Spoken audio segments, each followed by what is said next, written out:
Շնորհակալ եմ հարգելի գործընկերներ, պարոն Ղազինյան, այս ելույթի մի մասը ուզում եմ օգտագործել ձեզ հարցեր ուղղելու համար, քանի որ հնարավորություն չեղավ գրանցվել։ Դուք խոսեցիք մի քանի բաների մասին, դրանց մասին ըստեյության հարցերս։ Դուք ասացիք, որ ինքնարժեքից ցածր գնով եք վաճառել հաշվիչները, խնդրեմ մանրամասնեք ինչ տրամաբանությամբ, որովհետև գնել, չէ՞։ Ամեն դեպքում ինչով է բացատրվում այս գործարքը, ես չհասկացա այնքան էլ հիմնավորումը։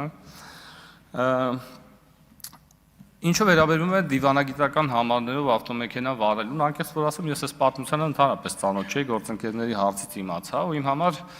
անկեղծորեն խնդիրը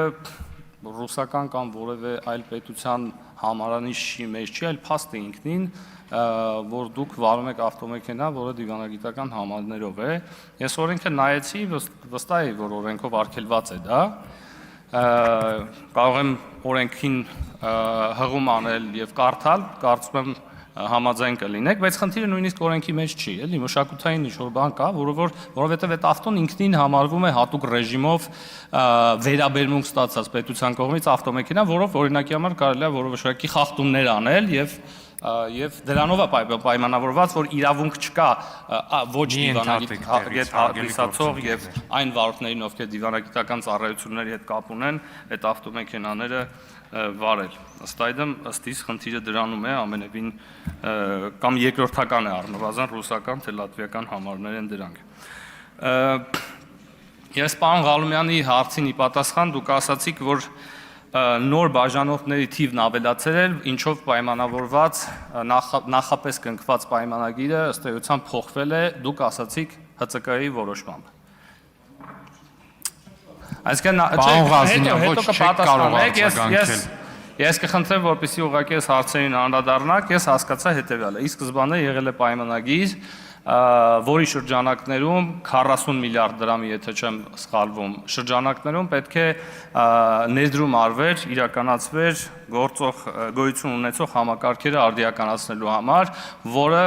ընթացքից կամ կեսից չի իրականացվել, պայմանավորված նրանով, որ նոր բաժանորդների թիվը ավելացել է։ Եթե սխալ եմ հասկացել, խնդրում եմ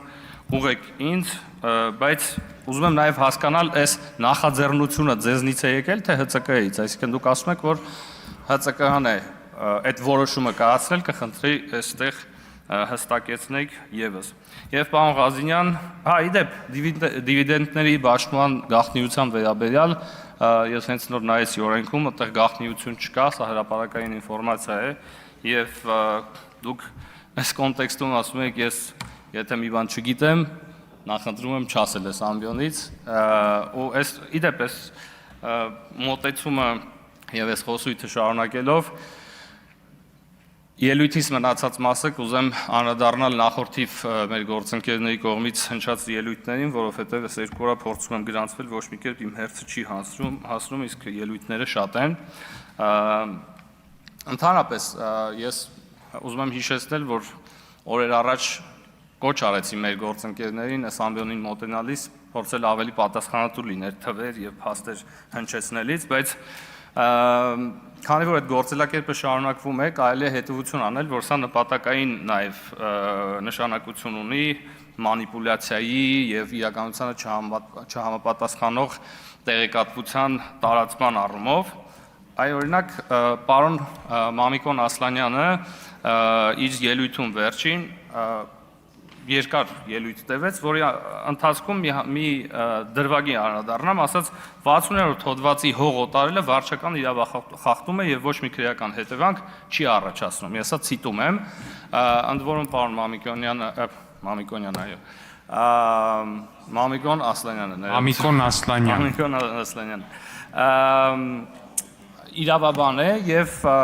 հանրության ընկալման մեջ կարող է տպավորություն ստեղծվել, որ մարդը իրավաբան կոնկրետ օրենքից ուրեմն հղում է անում եւ օրենքին հղում անելով արձանագրում է, որ ամբողջ գործը իր նկատմամբ հարուցված շինծու է։ Այնինչ հարգելի գործընկերներ եւ սիրելի հայրենակիցներ, իրականությունը հետեւյալում է, որ Քրեական օրենսգրքում օրենսգրքի հոդված 441-ն ասում է հետևյալը. ուրեմն անունը պաշտոնատար անձանց համայնքի ղեկավար, ավագանի, պետական գույքի կառավարման կամ կադաստրի պաշտոնյաների կողմից ապօրինի օտարման դեպքում ըստ հոդվածի պաշտոնատար անձի կողմից իշխանական կամ ծառայական լիազորությունները կամ դրանցով պայմանավորված ազդեցությունը չարաշահելը կամ լիազորություններն անցնելը։ Ամենահաճախ կիրառվող հոդվածն է, երբ պաշտոնատար անձը իմացությամբ կամ անզգուշությամբ 60-րդ հոդվածի տակ ընկնող հողատարածքն ապօրինի աճուրդով կամ որոշմամբ օտարում է մասնավոր անձի։ Սա քրեական օրենսգրքից եմ ես ցիտում։ Կիրառվում է եւ ու մյուսը պաշտոնական կեղծիքը։ Կիրառվում է եւ 60-րդ հոդվածի սահմանափակումները շրջանցելու համար պաշտոնական փաստաթղթերում կամ կադաստրային քարտեզներում, գրանցումներում կեղծ տվյալներ են մտցվում։ Շարունակելով մանիպուլյացիաների թեման եւ թվերի եւ փաստերի խեղաճուրման, պարոն Կարապետյանը քիչ առաջ ելույթ ունենալով տնտեսական ցուցանիշներից ասում է, որ աղքատության ցուցանիշը 2018 թվականից մինչ օրս, այսինքն մինչև 26 կամ 25 թվականը, ընդամենը նվազել է 2-3%-ով։ Հարգելի գործընկերներ, ուզում եմ հիշեցնել, որ այն թվերը, որը հավանաբար պարոն Կարապետյանը իրար հետ համեմատում է, հաշվարկվել են տարբեր մեթոդաբանությամբ։ Եվ մասնավորապես 2018 թվականին 23.5% աղքատության ցուցանիշը, երբ որ համեմատում ենք նոր ցուցանիշի հետ հաշվարկված նոր մեթոդաբանությամբ, իրականում կլիներ 28.4%։ Եվ այս պարագայում տարբերությունը հարգելի գործընկերներ կազմում է 7%։ Այդ 2, 3 ու 7։ Այսինքն կարծում եմ այս թվերի մեջ, ընդ որում պատրաստ եմ այս թվերը ձեզ տրամադրել, ոչ մի խնդիր, պարոն Կարապետյան, կարող ենք քննարկել եւ բանավիճել, բայց սա փաստ է։ Հաջորդը հարգելի գործընկերներ, թրիփի պիտի անդրադառնամ, այնուամենայնիվ հնարավոր չէ, որովհետեւ նույն պարոն Կարապետյանն ասում է, որ իրենք արտահայտել են թրիփի մասին իրենց դիրքորոշումը դեռևս 6 ամիս առաջ։ Պարոն Կարապետյան, ես ուզում եմ հասկանալ դուք ով, որովհետև ձեր խմբակցության անդամներից մեկը մոտավորապես հենց 6 ամիս առաջ արել է հայտարարություն, ըստ որի նա գնահատում է, որ թրիփը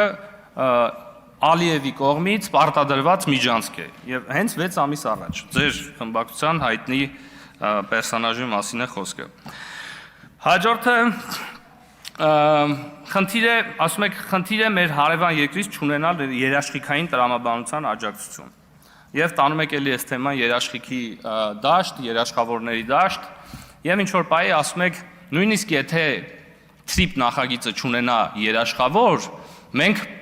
վերջի վերջո կբերենք երաշխավոր մեր տարածքային ամբողջականությունը պահպանելու համար։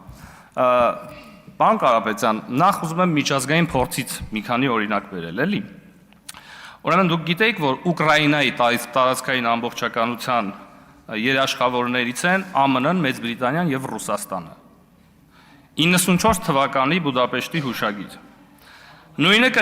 Կիպրոսի, ուրեմն պարագայում, Կիպրոսի անվտանգության երաշխավորներից են Մեծ Բրիտանիան, Հունաստանը, Թուրքիան։ Այս համաձայնագիրը կնքվել է 1960 թվականից, ինչից հետո 1970 թվականի 74-ին Թուրքիան ներխուժել է Կիպրոս։ Եվ շարունակելով այս թեման, եւ դուք խոսում եք կոնկրետ մեր տարածքային ամբողջականության երաշխիքների մասին, ես ուզում եմ ձեզ հիշեցնել, որ այս պահի դրությամբ կոնկրետ պայմանագրեր կան գործող, որոնք որ տրամաբանորեն պետք է որ ապահովեն մեր տարածքային ամբողջականությունը։ Ուր եք դուք ում հետևից եք ընկել, այսինքն մենք այս պահին ունենք այդ պայմանագրերը, մեկը Ռուսաստանի հետ, ուրեմն 1997 թվականին բարեկամության, համագործակցության եւ փոխադարձ օգնության մասին պայմանագիր։ Հոդված 2. Պայմանավորվող կողմերը միմյանց հետ սերտորեն կհամագործակցեն Հայաստանի Հանրապետության եւ ՌԴ ինքնիշխանության եւ տարածքային ամբողջականության պաշտպանության եւ անվտանգության ապահովման գործում։ Նրանք անհապաղ կխորհրդակցեն ամեն անգամ եւ նրանցից մեկի կարծիքով առաջացել է նրա վրա զինված հարձակման սպառնալիք համատեղ պաշտպանության ապահովման նպատակով։ Ընդ որում հայտնի պայմաններում մենք կհիշեք դիմել էինք եւ արձագանք այդպես էլ չստացվեց։ Եվ նույնը հապկի շրջանակներում, պարոն Կարապետյան, մենք ունենք երաշխավոր, այս պահի դրությամբ գործող պայմանագրեր են։ Դուք ինչ հավելյալ երաշխիք եք պատկերացնում կամ ում կողմից եք պատկերացնում այդ երաշխիքները կլինեն։ Եվ վերջում պարոն Վարդեվանյանը խոսելով բարեվարկությունից եւ հնչեցված արտահայտություններից որպես օրինակ ահավոր տենց վիրավորող արտահայտության ասում է փուրը տալը նորմալ է, օրինակ։ Պարոն Վարդևանյան, մենք լինգվիստիկ ընկալումների տարբերություններ ունենք, որովհետև ու վերջում ես իրականում հատուկ մտել նայել եմ բացատրական բառում, փուրը տալը ինչա նշանակում։ Կարակը գցել, ջուրը գցել, զոհազեխան սեղանին դնել եւ այլ։ Իսկ օրինակ ի տարբերություն դրան սրիկան նշանակում է ամբարո, ստոր։ Տարբերությունը զգում եք։ Շնորհակալություն, եկեք նորից շարունակենք։